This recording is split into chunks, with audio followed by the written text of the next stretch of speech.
Well, look, some of that started a lot younger for her than I would have liked, because obviously we here in Australia, she's also a child of color because the father was African American. I'm South African. So she encountered some race issues at school very young. And it was difficult because it brought up all my stuff from the past, right? Your daughter's going through this. And in the area that I lived in at the time, because we had moved to America for a little while and then we came back just before she went to school.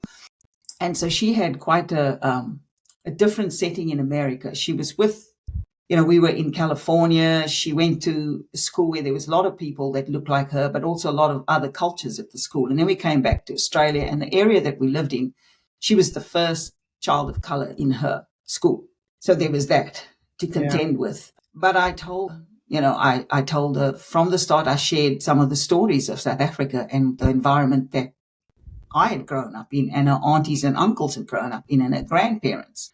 And I said, it doesn't mean that you're less than, and it doesn't mean that you can't be all that you want to be.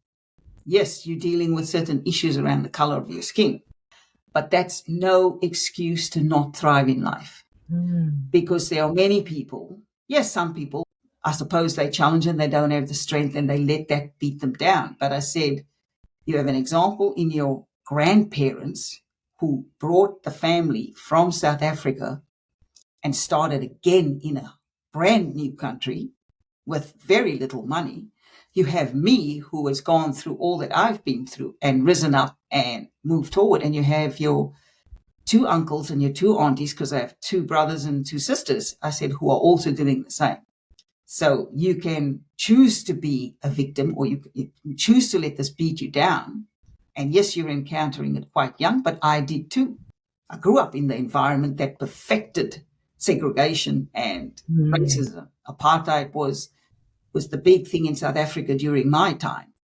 I said, I didn't let it stop me. Yes, it was difficult, and it meant I had to work a little bit harder. And some of the opportunities that I saw some of white students get when I was at university, I said I didn't have, but I said I kept pushing forward. And I said, if you want success, if you want a joyful life, if you want to actually also learn to understand other people, even the ones that you think hate you or don't hate you, I said, there's power in that.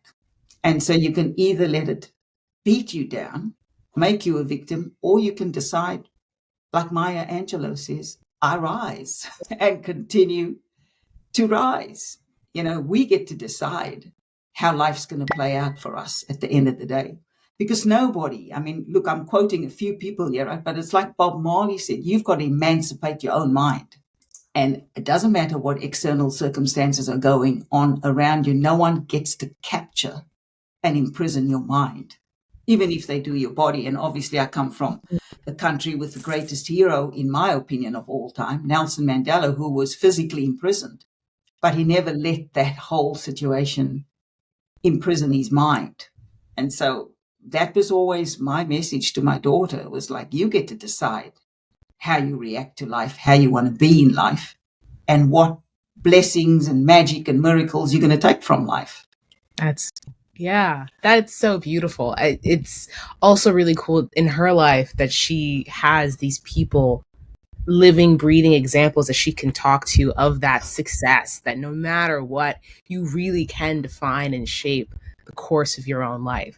You mentioned joy, like defining success and joy in your life. How have you defined joy?